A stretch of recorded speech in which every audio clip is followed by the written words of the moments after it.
Pessoal, bom dia. Hoje eu vou fazer uma revisão sobre gráficos e curvas de nível e a gente vai fazer dois exercícios. Um eu vou resolver com vocês, o outro eu quero que vocês pensem um pouquinho. Já treinando para o que vem pela frente. E depois a gente vai... tem uma parte toda, né, praticamente a maioria da aula de hoje, que é mais teórica, que a gente precisa definir o que é um ponto de acumulação, porque é o ponto no qual a gente faz cálculos de limite. Só que para chegar lá eu preciso dar noções topológicas para vocês do que é uma bola aberta, o que é um ponto interior, exterior e etc. Tá? Então a gente vai ver, depois desses dois exercícios iniciais, toda essa parte de noções topológicas que preciso praticamente dar definições para vocês. Várias definições para depois a gente trabalhar. Então olha só. Na aula passada, a gente viu, dado uma função, né, especificamente aqui, um subconjunto de R2 em R, eu pego, né, um paraquis XY. Nós vimos que esse conjunto, né, quando eu penso em desenhar x, y e os seus correspondentes definidos pela função, a gente obtém o gráfico da função, né? Obtém uma superfície. Então, o que é o gráfico? O gráfico é o conjunto x, y, z em R3, tal que o meu z é igual a f de xy, e xy está no domínio da função, certo? Então, esse conjunto, né, o meu gráfico, ou a superfície, ela está em R3. Nós vimos também que não é simples definir ou entender qual é a cara da superfície, né? Existem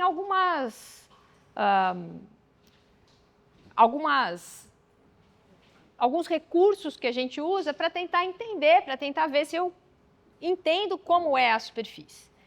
Um desses recursos é pensar no que é uma curva de nível, né? Então, o que é a curva de nível? Quando eu penso no gráfico, né, ou no conjunto x, y, z, eu vou fatiar essa minha superfície, vou fatiar o gráfico da função. Como? Escolhendo diferentes valores para z. Né? O z está na imagem, é a imagem da minha função, tá certo? Então, eu escolho um valor fixo, uma constante, e vejo qual é a curva que eu obtenho num plano xy, né? Na altura z igual a c, por exemplo. Então, eu vou fatiando essa figura para ter uma ideia, para ver se eu consigo ter uma ideia de qual é a cara da minha superfície.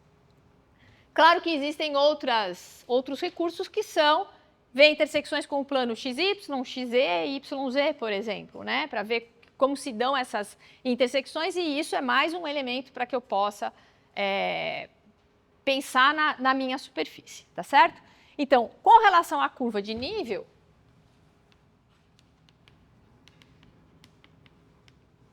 nada mais é, né, do que pensar no conjunto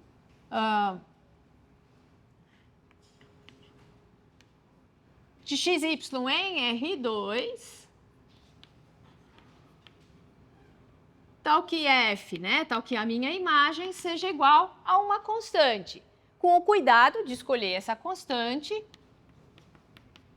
na imagem da função f, né? Não faz sentido a gente pensar em curva de nível de uma, por exemplo, esfera com centro na origem, raio 1, e fazer o corte lá em cima no z igual a 5.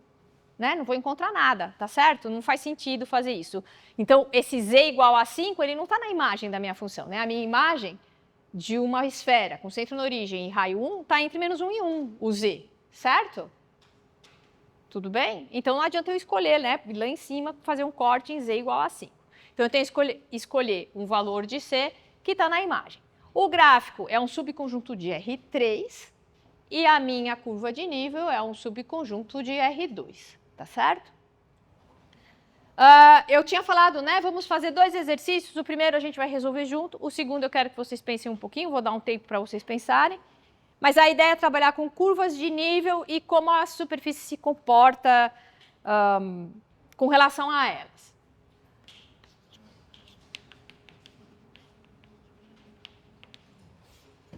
Então, olha só. O primeiro exercício é... Então, olha só, o exercício é,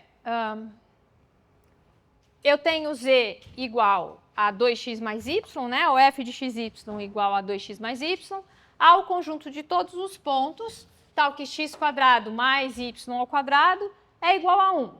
Eu quero que vocês determinem, pensando geometricamente só, tá? Porque a gente vai fazer isso analiticamente mais para frente, né? Procurar máximos e mínimos de função. Mas lá para frente. Agora a gente só está pensando o que está acontecendo. Né? Então, determine caso existam valores de máximo e mínimos da minha função no conjunto A.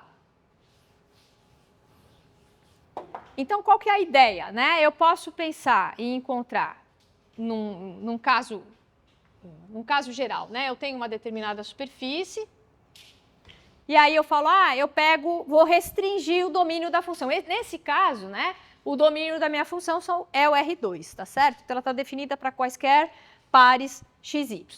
Eu poderia pensar numa superfície, escolho uma curva no plano xy, né? Então, pego uma curva que está aqui, e eu estou interessada em descobrir, né? Quando eu fizer a imagem desses valores, sei lá, eu vou meter uma figura aqui na superfície, se esses valores, em que ponto eu vou ter o máximo da função, em que ponto eu vou ter o mínimo da função. Isso é num caso geral, esse caso nosso é um caso mais simplificado, né? A gente vai retomar essa discussão mais para frente, tá? Mas essa é a ideia. Nesse nosso caso, o que eu tenho, né? Essa curva aqui é uma curva que está lá em R2, né? Está no domínio da minha função, e eu quero saber se quando eu encontro, né, x e y que satisfazem esse ponto, né, a imagem desses caras, se ele atinge um valor máximo para essa função e se atinge um valor mínimo para essa função. Quando eu penso nesse cara aqui, né, e nas suas curvas de nível, eu vou ter f de xy igual a c, né, quando eu definir e escolher um valor c, qualquer que seja esse valor na imagem da minha função, que também nesse caso são os reais, então posso escolher c qualquer. 2x mais y igual a c, vão me dar reta, certo? Y igual a c menos 2x. Tudo bem? Retas com coeficiente angular negativo, tá certo? Acima de x² mais y² igual a 1. Então, eu tenho essa curva aqui, que eu vou fixar, né? Então, essa aqui é x² mais y² igual a 1, né? Uma circunferência com centro na origem, raio 1. E a minha pergunta para vocês é, pensando geometricamente, onde a minha f vai ter o valor máximo? Onde vocês acham que é? Isso aqui está no plano xy, aqui tem o z saindo, e eu tenho aquelas curvas, 2x mais, aquela superfície, z igual a 2x mais y.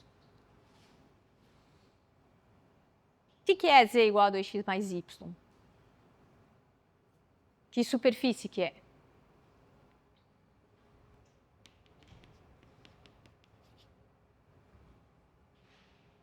É uma superfície simples. É elipsoide? Paraboloide? O que é isso aí? É um plano, tá certo? Isso daqui é um plano.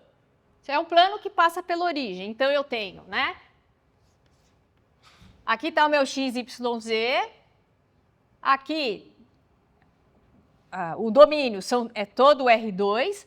Eu quero, restringindo o domínio para essa curva, x² mais y² igual a 1, eu tenho um plano que está passando aqui, sei lá, ele está cortando, né? Esse cara, a gente pode até encontrar algumas intersecções que vão estar aqui, né?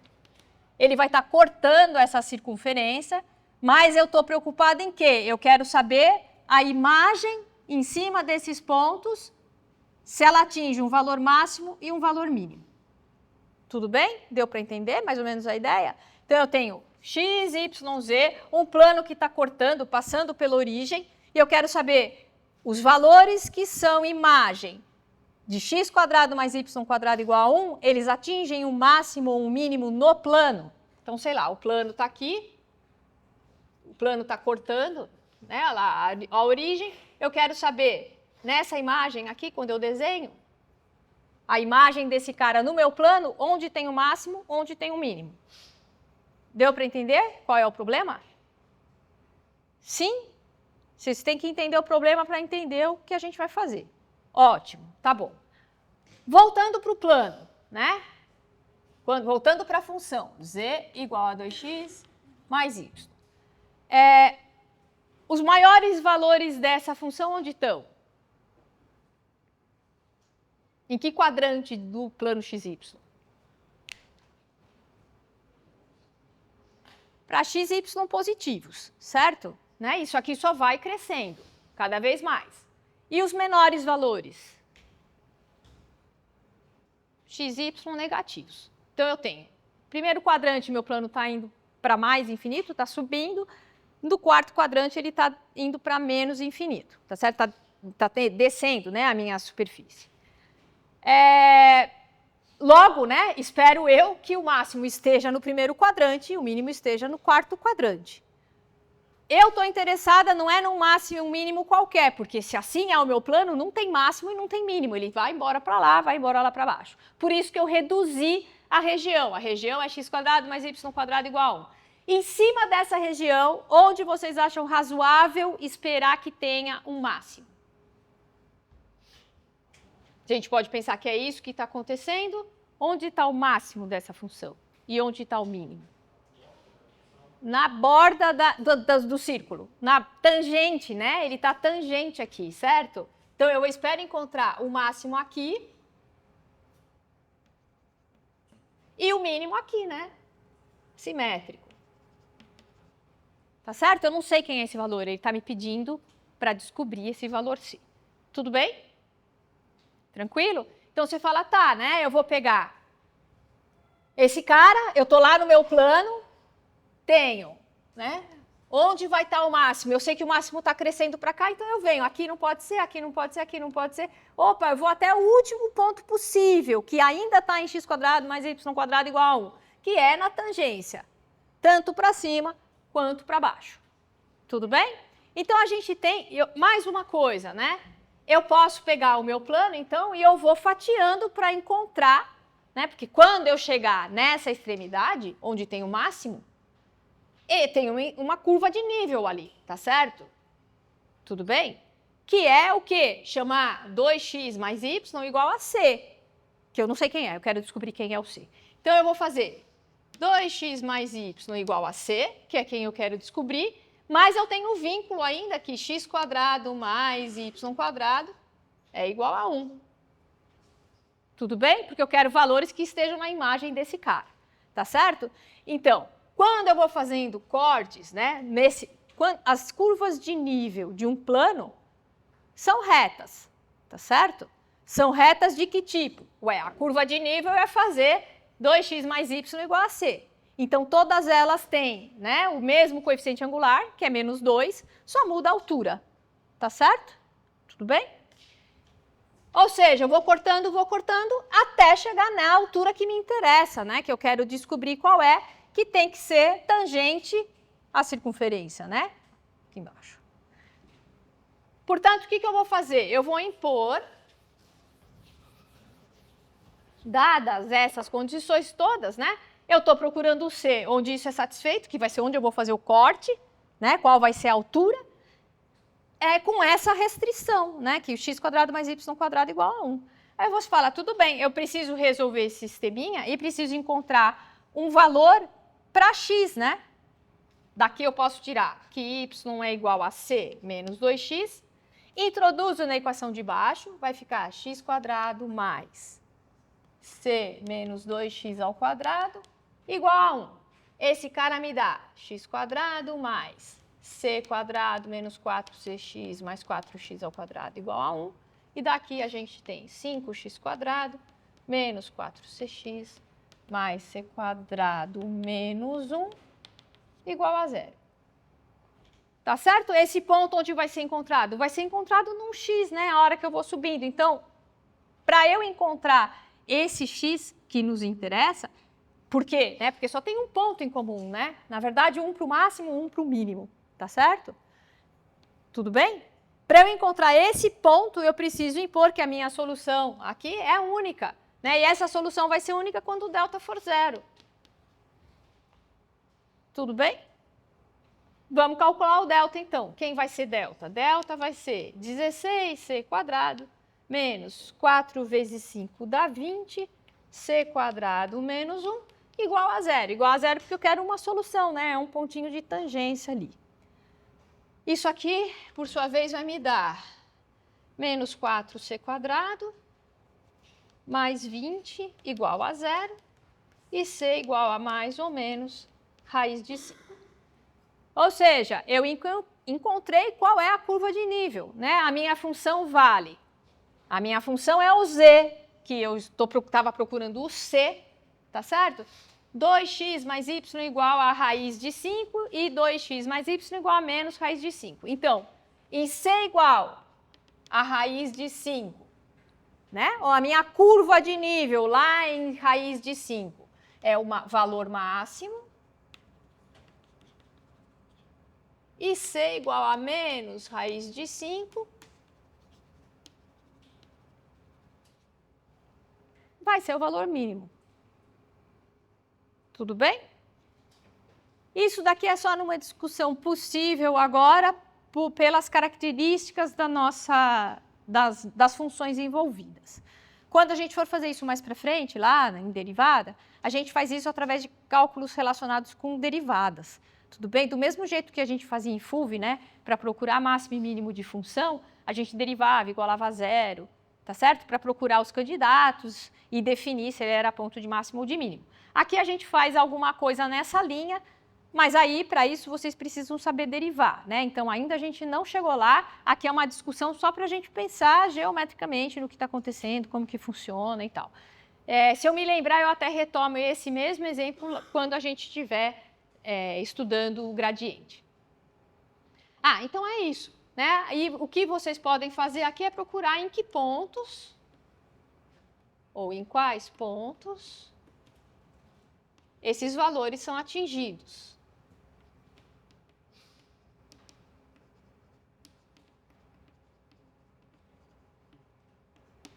Isso é fácil, né? Porque você já sabe o valor de C. Então, o ponto de máximo, você volta aqui nesse sistema, substitui C por raiz de 5, encontra quem é o x, quem é o y. Esse que você encontrou vai ser o ponto de máximo.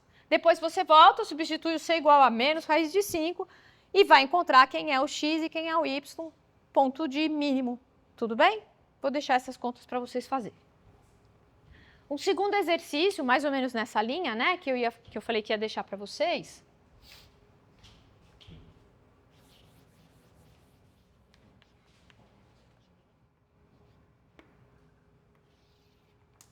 Tá aí, ó. Esse eu queria que vocês pensassem um pouquinho.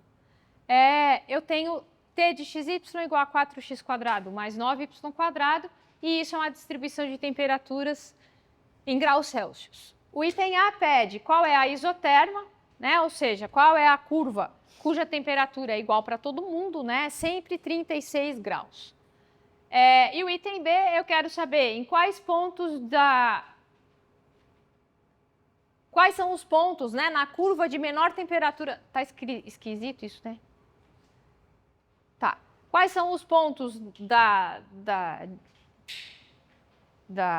minha superfície, né, 4x² mais 9y², com a menor temperatura, mas eu tenho uma restrição, né, que eu quero esses pontos em cima da reta x mais y igual a 1.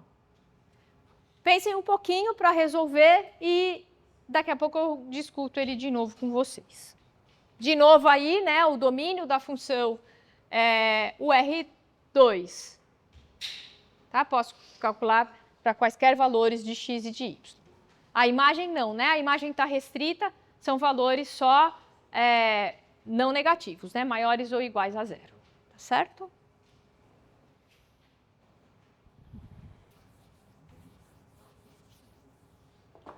Bom, vamos lá. O item a gente tem, né? Txy, ou se eu quiser, né, z igual a 4x² mais 9y². Eu quero saber, isso me dá distribuições de temperatura, eu quero saber onde eu encontro, né, a isoterma, ou seja, quando eu percorrer na superfície numa determinada altura, desculpe, determinada altura não, ele dá a altura, né? Quando eu quando eu atingir a temperatura 36 graus, eu quero me deslocar na superfície e essa temperatura se mantém 36 graus, tá? Essa é a ideia, sempre 36. Então, o que eu faço?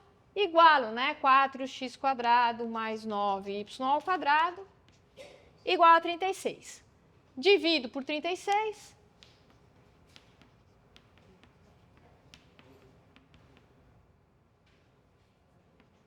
E eu tenho essa curva. O que é essa curva? Vocês lembram? O que é? É uma elipse. É uma elipse com eixo maior no eixo x, tá certo?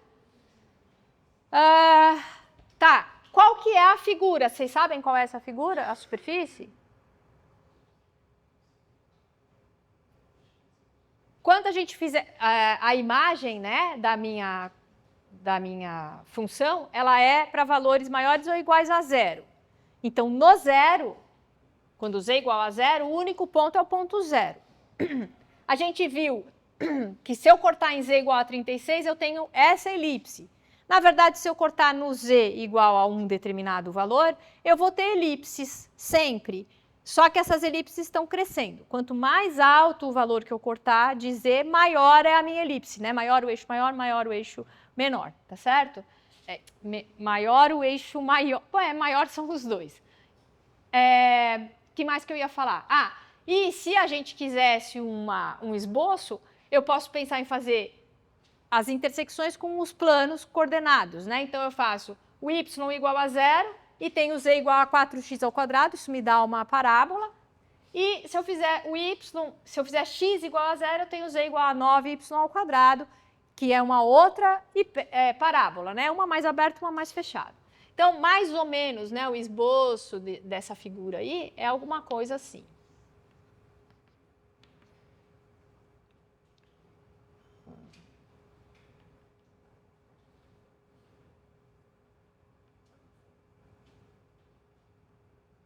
Tá? Mais ou menos isso daí. Aí ele pede o seguinte no item B. Eu quero quais são os pontos de mais baixa temperatura sujeitos à reta x mais y igual a 1. Então, eu consigo colocar, né, a reta x mais y igual a 1, está aqui, mais ou menos. Deixa eu mudar a cor.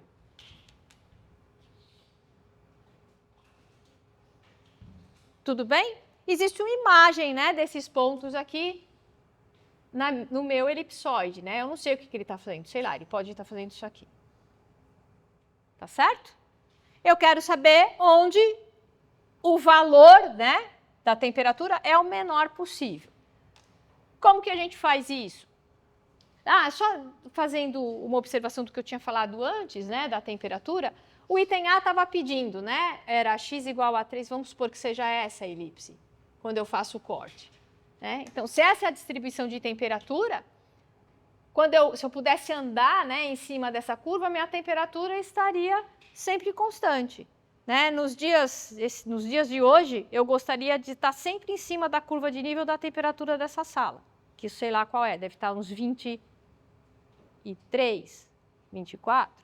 Adoraria não sair dessa curva de nível. Infelizmente, a gente pisou lá, já mudou, né? Mas, enfim. Tá? Mas essa é a ideia. Então, se eu quiser me manter a temperatura de 36 graus, eu vou ficar andando em cima dessa elipse aqui, não vou sair dela, tá? O item B, né? O item B, então, eu quero saber qual é o mínimo da função juntando essas duas condições. Né? Então, eu vou ter, eu tenho que x mais y é igual a 1, portanto, em cima da reta, o meu y vale 1 menos x. Quando eu vou escrever a minha temperatura, né, eu falo, bom, eu tenho essa restrição, tá certo? Eu quero que isso seja satisfeito. Eu quero encontrar os valores da temperatura, os menores valores, em cima dessa reta. Tudo bem? Então, existe um vínculo entre x e y. Basta que eu introduza esse cara na função, então minha função t de xy, né, que na verdade é t de x1 menos x, vai ser 4x² mais 9y ao quadrado. Quando você olha esse cara, você fala, isso aqui é uma função de uma variável só, né? Depende só de x. Deixa eu só arrumar a função, vai dar 13x² menos 18x mais 9. E aí, deriva igual a zero e encontra os valores de máximo. Telinha de x, vou chamar, é igual a derivada vai ser 26x menos 18 igual a zero, x igual a 9/13, é isso, se eu não errei conta nenhuma. E o y vai ser 1 menos 9/13, que é 4/13. Então, a temperatura, né, a menor temperatura possível sobre a reta x mais y igual a 1, vai ser t de 9/13, 4/13. Que isso vai dar, deixa eu ver se eu fiz a conta. Façam as contas, vai dar aproximadamente 2,77 graus Celsius. Tudo bem? Tranquilo? Vejam que, né, eu estou pedindo nesse exercício o valor mínimo da temperatura. E se eu pedisse o valor máximo? Tem?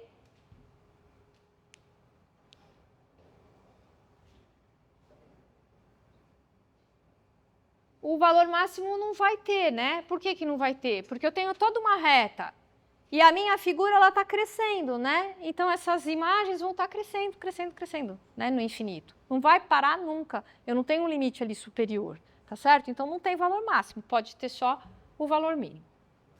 Como ela está deslocada, né? Não é no zero, tá certo? Vai ser o valor mínimo aqui em cima dessa reta. Então deslocadinha, sei lá, né? Ela faz uma curvinha aqui, eu tenho um valor aqui, tá? Muito bem, eu queria só mostrar isso para vocês. Como eu disse, a gente vai voltar a falar disso em situações mais gerais, né? E pensando em associando, né, a derivadas da função. Tá? Bom, vamos entrar na parte que eu disse para vocês, que é uma parte mais teórica, né? Que são as definições todas, para a gente chegar na definição de ponto de acumulação, que é o que a gente vai... São pontos no qual a gente calcula volume.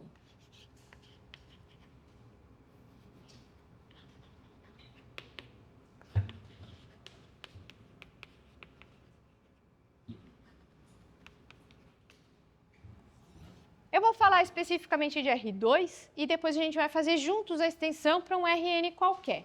Tá? Vocês vão ver que é tranquilo.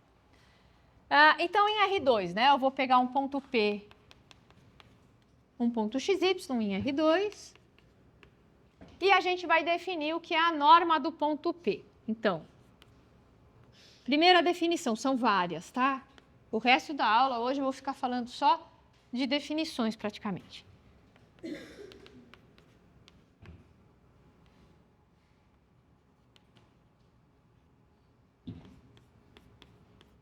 Então, a norma de P, né, do ponto P, que é um ponto XY, a gente denota com duas barrinhas, o ponto P, outra barrinha, e isso vai ser, a norma vai ser a raiz de x² mais y². A gente poderia até pensar, né, que é a distância do ponto até a origem. Tudo bem? Tem uma definição mais geral, né? A norma de P a gente define assim. A distância entre dois pontos a gente define através de uma norma. Eu já vou definir aqui também. Então, a distância, né, eu tenho, o ponto P é um ponto XY qualquer em R2. Se eu dou o ponto P0, x0, y0, também é R2, claro. A distância entre esses pontos vai ser, né, eu denoto como D de P até P0, vai ser a norma de P menos P0. E isso é igual a raiz de x menos x0² mais y menos y0². Que é a distância mesmo entre os dois, né? Geometricamente, que você vai lá e calcula. Tudo bem? Tranquilo? Depois, a gente precisa de bola aberta, isso.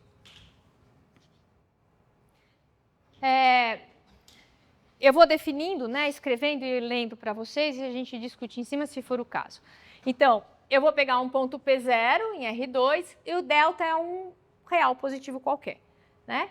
Quando eu defino o conjunto de todos os pontos cuja distância até esse P0 fixado é menor do que delta, eu chamo esse conjunto de bola aberta. É uma bola aberta, esse nome mesmo, é bola aberta de centro em P0 e raio delta, tá certo? Um outro nome para esse conjunto é vizinhança do ponto P0, tá certo? Então, também chamamos esse conjunto de vizinhança de raio delta do ponto P0. E a anotação para essa vizinhança vai ser um Vzão, põe o ponto P0 entre parênteses e indica o raio, um deltinha. Tudo bem? Então, a gente pode chamar de bola aberta ou de vizinhança do ponto P0, é a mesma coisa. Como vocês acham que a gente chama esse conjunto? Conjunto dos pontos, tais que a distância desse ponto até P0 é menor ou igual a delta. Que nome vocês dariam para esse conjunto?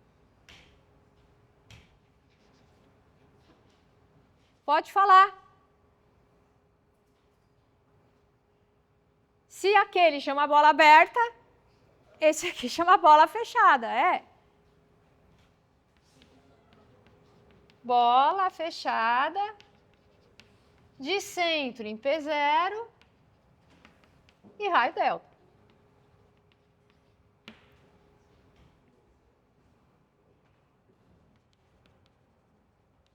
Outra definição é essa, né? Eu pego um conjunto não vazio de R2 e eu vou chamar o P0 de ponto interior do conjunto A se existe uma bola com centro em P0 e raio delta contida em A.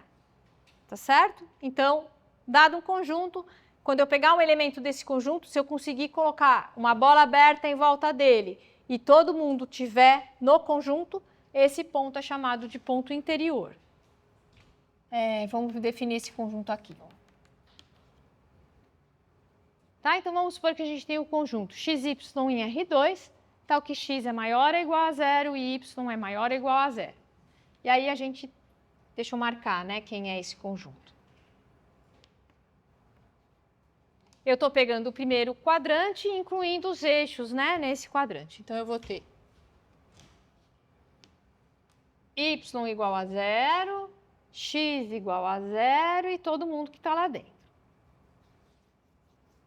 né, que está no primeiro quadrante. Aí a gente vai pegar o seguinte ponto, esse daqui. É o meu ponto, primeiro ponto P0. Esse ponto P0, ele é um ponto interior?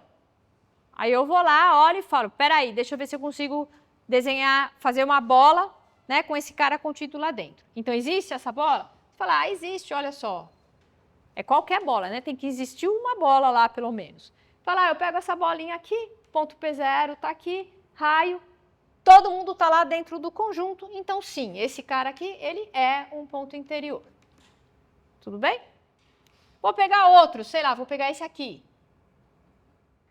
Esse cara, ele é um ponto interior? Falar né? Também consigo uma bolinha aqui e ele está lá dentro. E se eu pegar um cara bem perto da reta? Esse carinha aqui, ele é um ponto interior?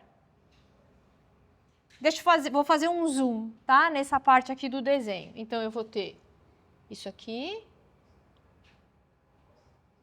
E o ponto está aqui, ó. Mentira, deixa eu colocar ele mais para cá. Ele está aqui.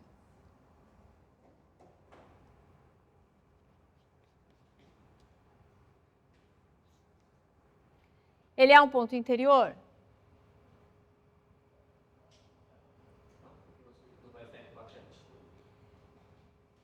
Você falou bem assim, o círculo vai sair, mas a gente não precisa de um círculo específico. Na verdade, a gente não precisa um círculo vai sair. Mas eu quero que exista uma bola aberta. A pergunta é, eu consigo colocar uma bola aberta em torno desse ponto de maneira que está todo mundo lá dentro? Consigo, né? Consigo. Vocês conseguem me dar o raio? Quem seria o delta? Para garantir que esse cara aqui está lá dentro do conjunto. Que a bola, né, está dentro do conjunto. Como? É pequeno, mas quão pequeno? Você consegue definir, falar, se o delta valer tanto, está lá dentro. Isso, perfeito, igual a y, né? Nesse caso é igual a y porque o y é menor. Mas para a gente garantir, o que eu faço? Eu escolho o delta, o menor valor, entre x e y, certo? Do ponto, né? Uma vez que eu faço isso, eu garanto. Então, aqui, nesse caso, ele pode estar tão perto quanto eu quiser. Mas eu falo, tem uma diferença aqui, ó, essa altura, né, desse ponto até o eixo é y, 0. Eu pego metade desse cara. A hora que eu fizer a bola está totalmente dentro do conjunto, tá certo? Então, esse ponto é um ponto interior. Por outro lado, se a gente pegar... Então, existe uma bola? Existe uma bola. Pronto. As pessoas tem uma maior, não importa, eu quero uma que garanta isso. Existe? Existe, então ele é ponto interior. Esse cara aqui, ó, que está em cima do eixo x, para ele não existe uma bola aberta, certo? Qualquer bola que a gente pegar, vai ter sempre pontos fora e dentro do conjunto. Então, eu não consigo uma bola que tenha somente pontos interiores. Né? Somente pontos interiores, não, somente pontos dentro do meu conjunto A. Né? Ela não está totalmente contido no conjunto A. Tá certo? Tranquilo? Ótimo, então ponto interior já foi. Outra definição, né, de conjunto aberto. Um conjunto, subconjunto de R2, é chamado de conjunto aberto se todos os seus pontos são pontos interiores. Tudo bem? O conjunto A não vazio. Tá? Então, se todo mundo que eu pegar lá no conjunto é um ponto interior, eu chamo esse conjunto de conjunto aberto. E aí, por definição, isso é uma questão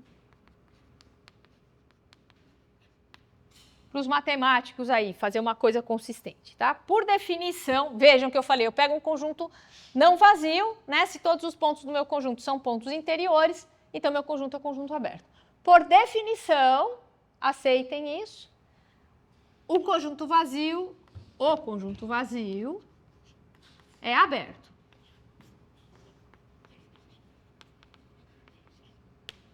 Tudo bem? A gente vai aceitar isso aqui, tá bom? Conjunto vazio, conjunto aberto. O que mais que a gente precisa definir? Ponto exterior e ponto de fronteira. Ponto exterior, né? Eu falo que um ponto Deixa eu escrever.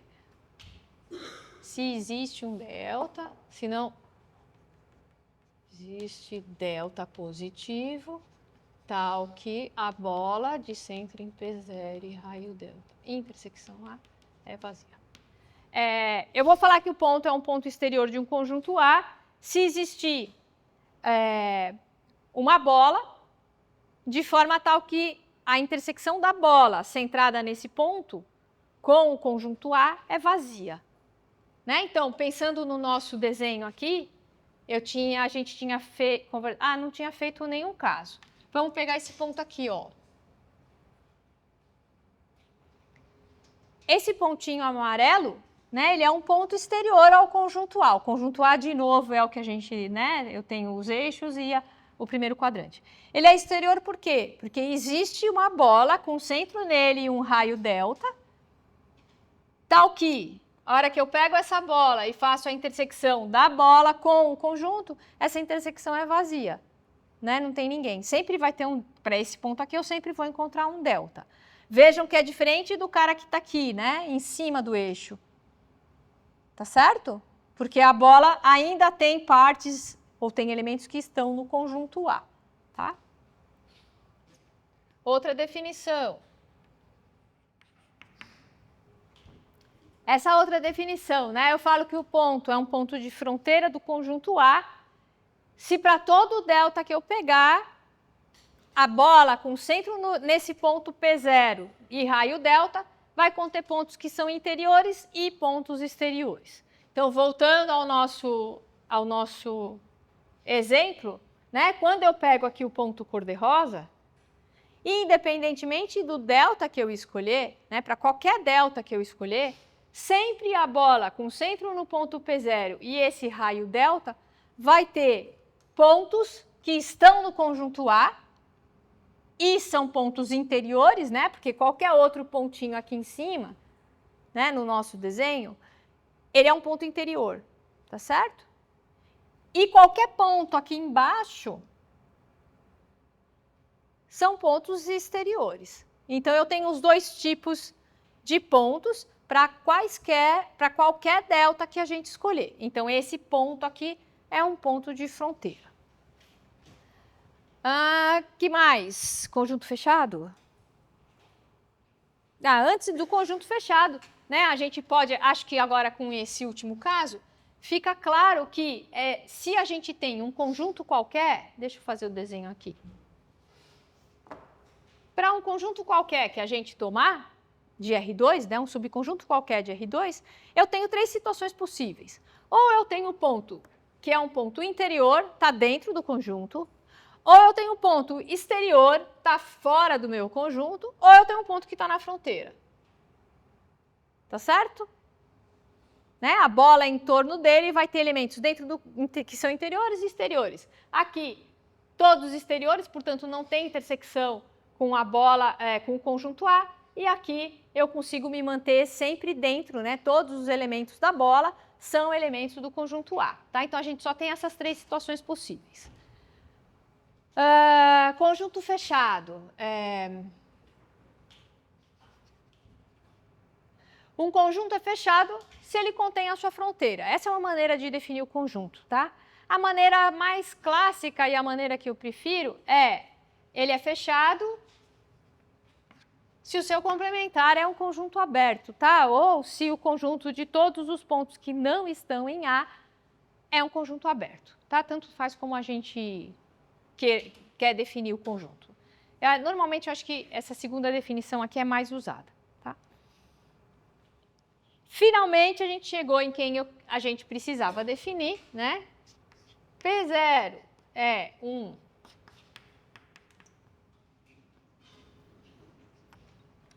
Então, olha só, o P0, eu falo que ele é um ponto de acumulação de um conjunto A, né, um subconjunto de R2, se para todo delta que eu pegar, a bola com centro nesse ponto P0 e raio delta contém pontos que são pontos interiores do conjunto A, né? Só pontos diferentes, né, do próprio P0, né? Contém outros pontos no conjunto além do P0, tá certo?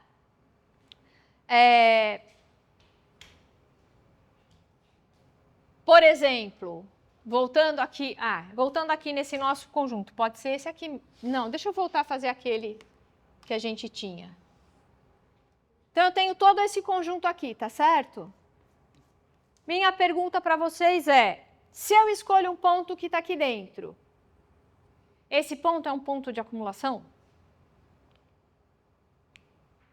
Vamos relembrar o que é ponto de acumulação, né? O ponto de acumulação me fala que esse ponto P0 aqui, ele vai ser um ponto de acumulação se existir uma bola com centro nele e um raio positivo qualquer, que contém pontos do conjunto, contém pontos interiores.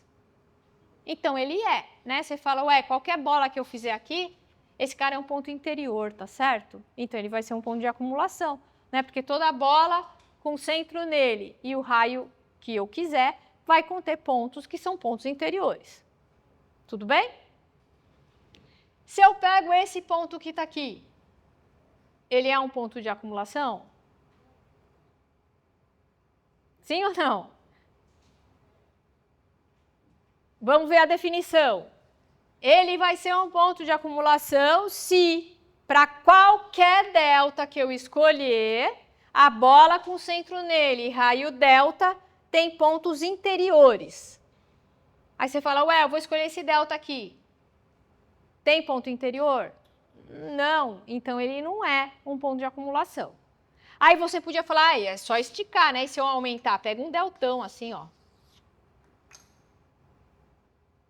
Aí tem ponto interior? Tem, mas não é essa a definição. A definição está falando que para qualquer... Cadê a definição?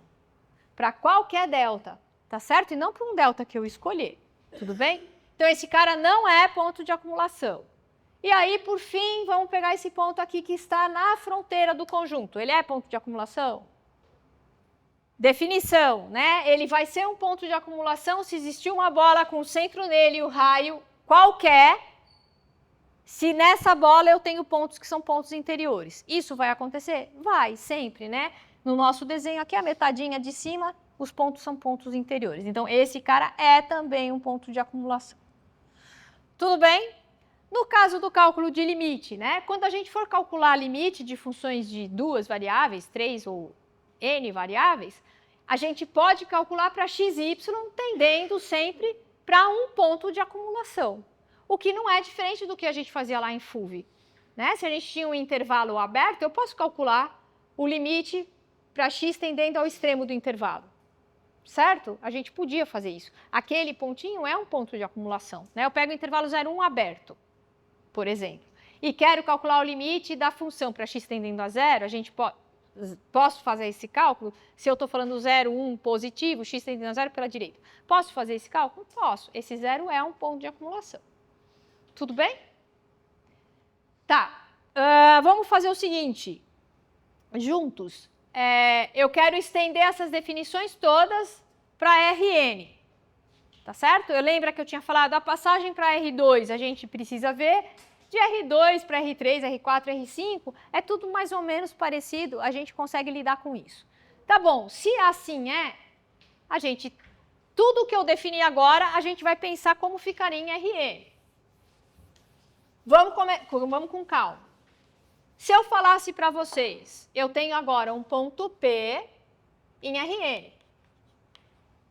Vou chamar esse ponto de x1, x2, xn. Qual que é a norma desse ponto?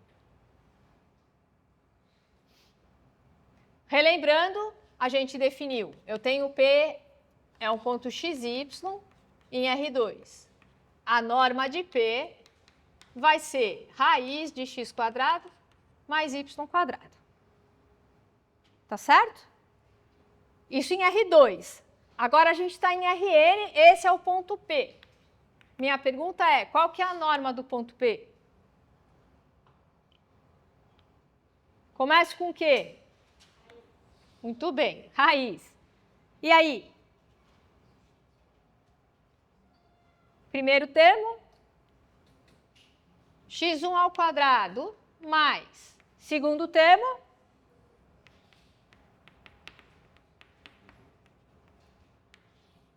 tá certo?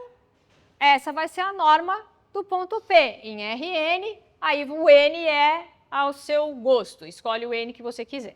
Se a gente tem, esse é o P, e o Q é y1, y2 até yn, como a gente escreve a distância do ponto P até o ponto Q?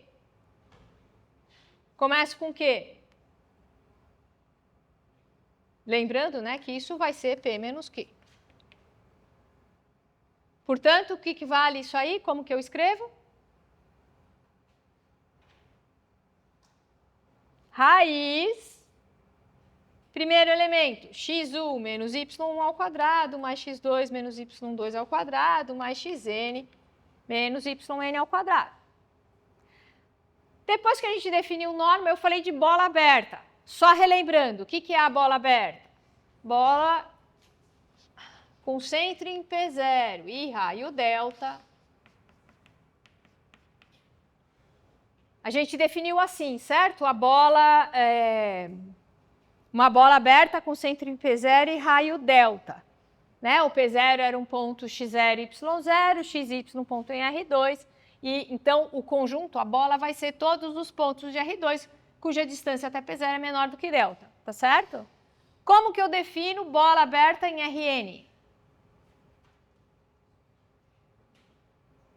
relembrando, né, ou redefinindo, o meu P vai ser x1 até xn, e o meu P0 a gente pode chamar de x01, xn, x0n.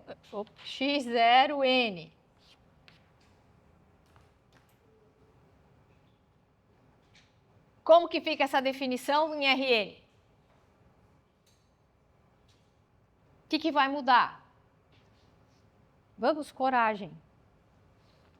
Vou até escrever assim.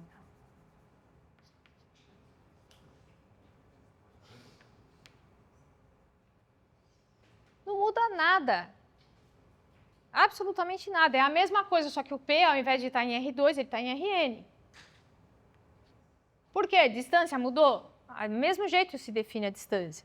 Então, qual que é uma bola aberta em Rn? É um P em Rn, tal que a distância de P até P0, que é um outro ponto de Rn, é menor do que delta. Não tem segredo. E o resto, como que eu defino bola fechada? É a mesma coisa, menor ou igual. Como que eu defino ponto interior? É a mesma coisa. O ponto interior é um ponto no qual eu consigo desenhar em volta uma bola aberta. Então, uma vez que você definiu a norma, entendeu como você faz a norma, todo o resto já está definido. Né? Só pensar que você não está em R2, você está em Rn. Se eu pedisse para vocês casos particulares, se eu falo para você, eu quero saber qual é a bola aberta quando n igual a 1. Ou seja, em R, qual que é a bola aberta com centro em P0 e raio delta? Você vai olhar a definição e vai falar, tá bom, é o conjunto de pontos em R, né, porque o n é igual a 1. Então, é o conjunto de pontos em R cuja distância até o ponto P0 é menor do que delta. Quem é o seu ponto P e P0 em R? O P0 é um x0, o P é um x. Então, em n igual a 1, o seu P é x. P0, x0. O delta é ele mesmo. Então, a bola com centro em P0 e raio delta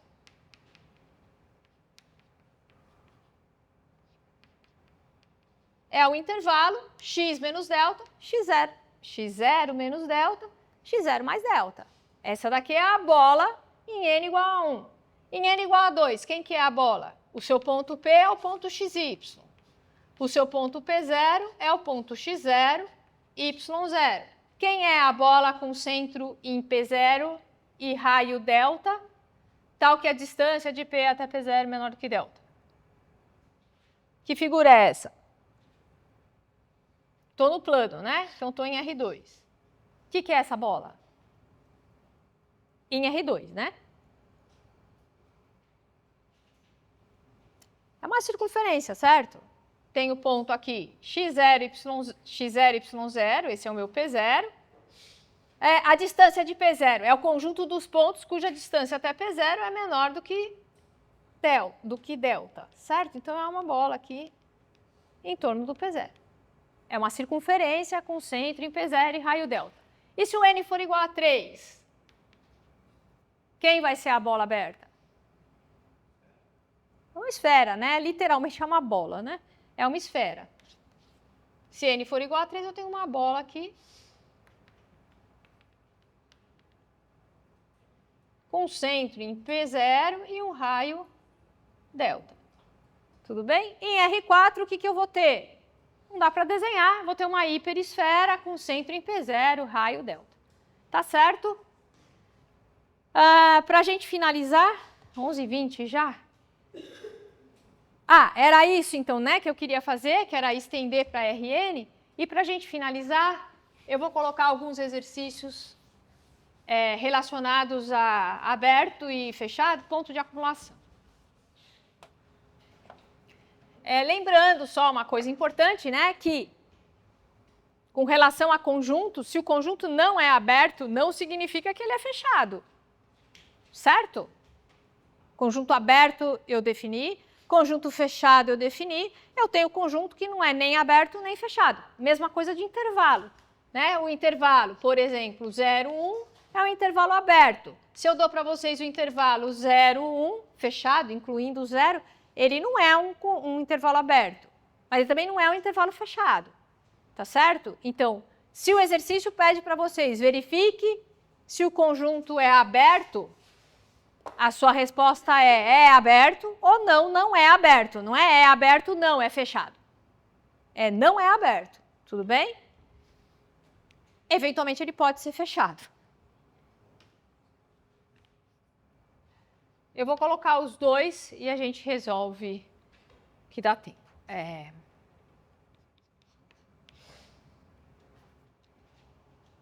Então, são esses dois exercícios com subitens, né?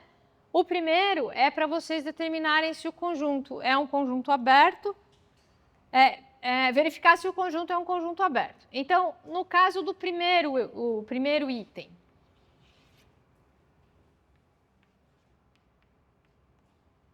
o conjunto de x, y e R2, tal que x² mais y² é menor do que 1, é todo o interior de uma circunferência com centro na origem e raio 1, tá certo? É um conjunto aberto? O que vocês acham? Relembrando a definição, né, o conjunto vai ser aberto se todos os seus pontos são pontos interiores. O que significa isso? Ponto interior significa falar que sempre vai ter uma bola aberta com centro naquele ponto e raio qualquer. O que vocês acham? É aberto? Sim, é aberto. Né? Eu tenho uma circunferência, só o interior da circunferência. Então, sim, ele é aberto porque existe, né, sempre uma bola, para qualquer ponto existe uma bola com centro nesse ponto e um raio delta qualquer. O exercício 2, o que vocês acham? É aberto? Aí a gente está em R3, né? Então, se a gente for pensar na figura, eu tenho uma esfera com centro na origem e raio 1. Mas não é só o interior da esfera, é o interior mais a casquinha. É um conjunto aberto? Não. Por que não? Porque se eu pegar um ponto que está na casquinha, eu não consigo colocar uma bola aberta em torno dele, né? Uma outra esferinha em torno dele, de modo que todos os pontos nessa esferinha de raio delta sejam pontos interiores. Vai ter sempre alguém que está fora. Então, esse cara não é aberto. Opa! O terceiro me dá, eu quero saber em R2, né? xy em R2, o x é igual a 1 e o y varia entre 1 e 3. Se a gente tivesse que esboçar, né, esse carinha, eu tenho aqui x igual a 1, vou fazer em amarelo, y igual a 1 até 3.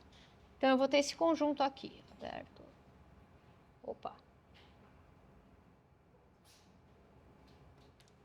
Tá certo? X igual a 1, e o intervalo de y de 1 até 3, excluindo as extremidades, né? Excluindo o ponto 1 e o ponto 3. Esse conjunto é um conjunto aberto? É aberto esse conjunto ou não? Não é aberto. Por que não? Como ele não forma uma imagem, qualquer ponto na reta vai ter algum ponto, se quiser, esfera fora dele. Tá, só corrigindo um pouquinho. A ideia é essa mesmo, tá certo.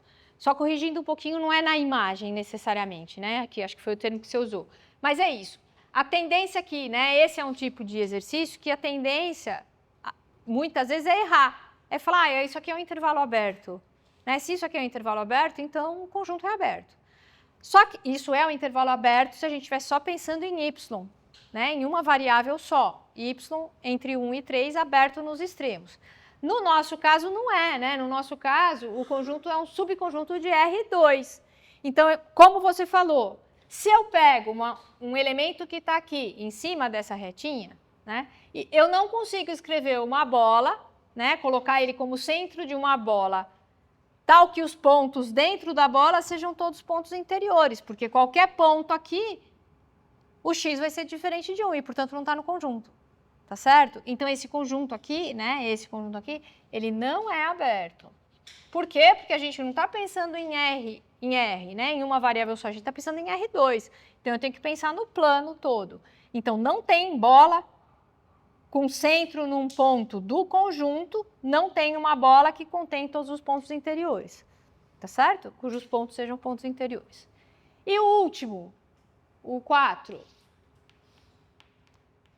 No 4, a gente precisa trabalhar um pouquinho mais, né? Você fala, bom, x, eu preciso ver qual é o conjunto de pontos, tal que x² mais xy mais y² é menor do que 0. Eu não vou fazer aqui, não, vou fazer lá do outro lado. Uma observação, então, vai ser, né? Eu tenho esse conjunto aqui de pontos. Tá certo? Você fala, eu posso reescrever esse cara assim, né? É x mais y sobre 2 ao quadrado. Isso daqui é x ao quadrado mais 2 vezes o primeiro pelo segundo, mais o quadrado do segundo. Mas isso aqui não é isso, né? Na verdade, a expressão que eu tinha inicialmente é mais y ao quadrado. Aí você fala, mas tudo bem, basta eu somar aqui 3/4 de y ao quadrado, tá certo? E aí essa expressão é exatamente igual àquela de cima, né? Isso aqui, esse cara aqui, é igual a esse aqui. Então, eu quero o conjunto desses pontos, né? X mais y sobre 2 ao quadrado, mais 3/4 y ao quadrado, menor do que 0. Quais são os pares x e y que satisfazem essa inequação?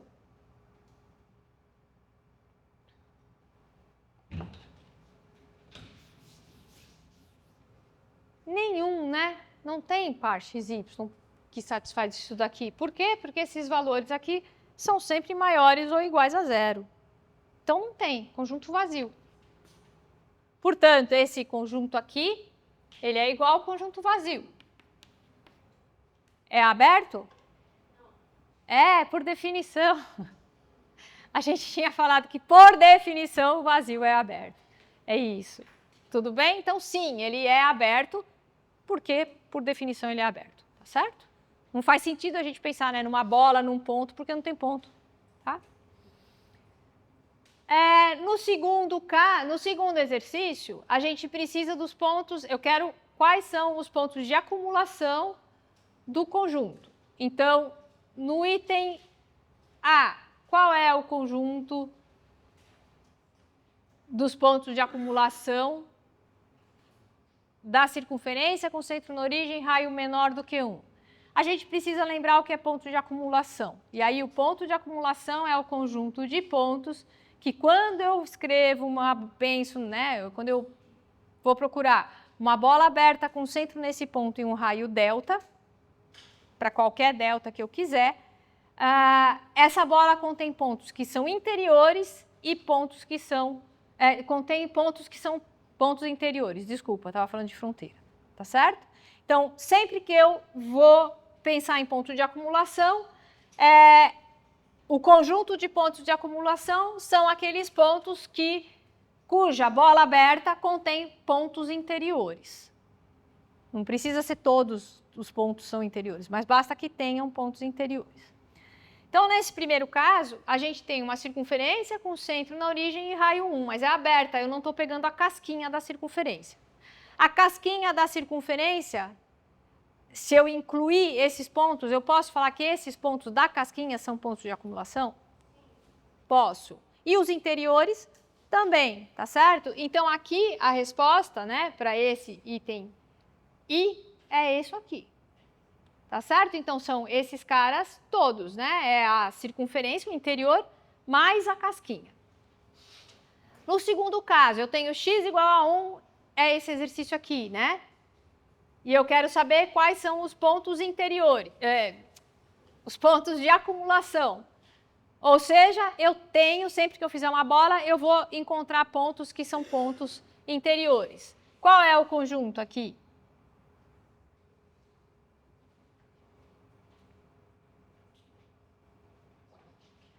É a mesma coisa, é a mesma ideia, né? Qualquer elemento que eu pegar em cima da reta e fizer uma bola, sempre vai ter elementos que estão lá, do conjunto, certo?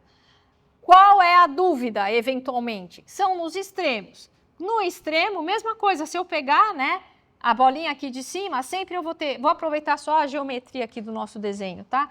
Se eu pego essa bolinha aqui de cima, né, o ponto y igual a 3, e faço uma bola, sempre vai ter nessa bola algum elemento menor do que 3, independente do delta para o delta que eu quiser. E esse ponto vai ser um ponto interior. Mesma coisa aqui, né? Se eu pego o centro no ponto 1 e desenho uma bola com centro no ponto 1 e o raio que eu quiser, sempre vai ter alguém que é um pouquinho maior do que 1 que está nessa bola. Portanto, eu sempre vou ter ponto interior, né? Esse um pouquinho maior do que 1, um pouquinho menor do que 3, são pontos interiores. Então, o conjunto de pontos de acumulação é esse aqui. Fecho. E, por fim, no nosso último exemplo, eu tenho os pares 1 sobre N1. Tá certo? Então, quais são esses pontos, né? Deixa eu apagar aqui. Então, aqui a gente vai ter o conjunto, né? Vamos pegar o primeiro n que eu posso pegar é o n igual a 1, então eu vou ter o ponto 1, 1. Quando eu pego n igual a 2, eu tenho o ponto meio, 1. N igual a 3, eu tenho 1/3, 1. N igual a 4, 1/4, 1. E assim por diante. Vou pegar um n grande, 1 sobre 100.000, 1, e assim por diante. Tá certo? Então, o meu y está fixo, tudo bem? Ele é sempre 1. Então, a gente poderia pensar, né, em R2, quem são esses pontos? Então, eu vou fazer aqui o y igual a 1, e aí eu tenho o ponto 1, tá aqui. É o primeiro. Depois, o outro ponto é o ponto meio 1. Aí, eu venho aqui e marco o meio 1, tá aqui. O outro ponto é 1/3, 1. Marco ele aqui. O outro ponto, 1/4. 1/5. 1/6. E assim vai. Tá certo? 1 sobre 100.000 é um ponto que está aqui, quase em cima do eixo. Tudo bem? 1 sobre 10 elevado a 30. Ele é quase zero, né? Está lá mais perto ainda, tá certo? A pergunta é, quem é o ponto de acumulação desse conjunto? Esse conjunto, diferente dos outros, né? Tem pontos discretos, né? Eles estão separadinhos, tá? Qual é o ponto de acumulação, ou quais são os pontos de acumulação? Os pontos que tem menos, né? Como? Os pontos que tem menos, né? Quais são eles? Os pontos que tendem a zero, só para fazer uma pequena correção, o que você quis dizer é o ponto, né? Porque o 1 está sempre fixado. Então, é o ponto onde o 1 sobre n está tendendo a zero, certo? Tá. Qual que é esse ponto? Você falou os pontos... É o próprio n? Não é o próprio n, é o próprio... É um ponto. Quem é ele? Vai, vocês duas estão perto do ponto. Quem é o ponto? Não é o próprio n, a ideia é 1 sobre n. Você falou dos pontos que estão perto do zero.